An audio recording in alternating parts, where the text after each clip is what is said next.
Rene Descartes was born in Haye and Touraine, France on the 31st March 1596 to Joachim and Jeanne Brochard, who died shortly after giving birth to him. Rene was admitted to the Jesuit College Royal Henry-Le-Grand in 1607, where he learned mathematics, physics, and the works of Galileo. In 1614, Rene graduated and went on to attend the University of Poitiers from 1615 to 1616, where he earned a baccalaureate in canon and a license in civil law. After that, he relocated to Paris to become a military officer. In line with this, he joined the Protestant Dutch States Army as a missionary in 1618 under the command of Maurice of Nassau. He also undertook studies in military engineering at this time. He was greatly encouraged and better and decided to go further with his study of mathematics. He became acquainted with Isaac Beeckman, who was the principal of a Dordrecht school, for whom Rene wrote the Compendium of Music in 1618.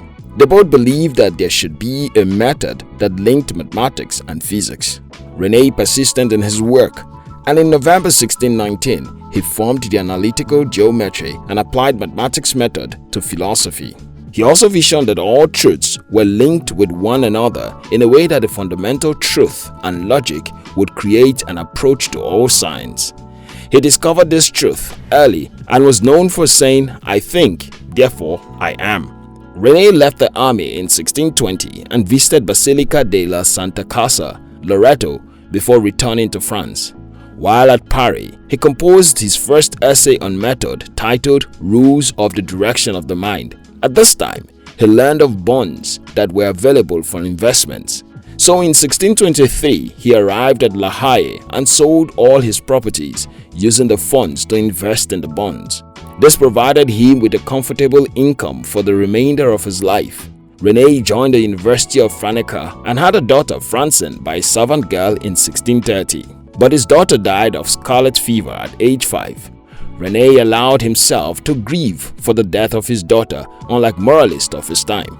He once stated that he did not believe that one must refrain from tears to prove oneself a man, and initiated the revolution in mathematics and philosophy.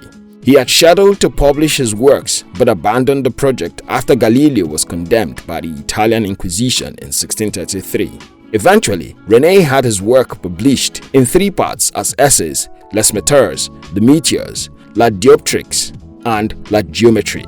He also published other works, including those of mathematics and philosophy. In 1647, Rene was awarded a pension by King Louis XIV of France, a pension he never received. After his publication of his Passions of the Soul in 1649, Rene became one of the most famous philosophers and scientists of Europe and was invited by Queen Christina of Sweden to organize a new scientific academy in her court and also to tutor her on ideas of love. Christina had developed an interest in Rene's Passion of the Soul, making his move to Sweden, where he arranged to tutor her 3 times a week every morning. But they did not favor each other as there was no liking between both of them. She lost her interest in his mechanical philosophy and of his ancient Greek that by January 1650, Rene had seen Christina only 5 times. He contracted pneumonia and died 11 February 1650. It is argued that Rene had rejected treatment, and another postulation was that he was assassinated. Rene, who had been a Catholic all his life, was interred in a graveyard used for the burial of orphans in Stockholm. He was reburied in the Saint-Étienne-de-Mont in 1666 and later reburied again in the Abbey of Saint-Germain-des-Prés in 1819. By this time, his fingers and skull were missing. Rene argued for the existence of man. He stated that it was expedient to acknowledge and appreciate existence. He said that if he was in doubt, the mere fact that he was doubting was proof that he existed. In his conclusion, the simple meaning of this phrase is that if one is skeptical of existence, that is in and of itself proof that he does exist. Rene also gave himself to the study between the mind and body connections and how both interacted. He was influenced in his dualism by the theory of physics and theology. His theory on dualism of the mind and body affected his other theories and became known as the Cartesian dualism. The Cartesian coordinate system in mathematics was named after him. and he remained a crucial personality in the scientific revolution. Thank you very much for watching our videos. We'll appreciate it if you subscribe to our channel and share this video with your friends. We love you.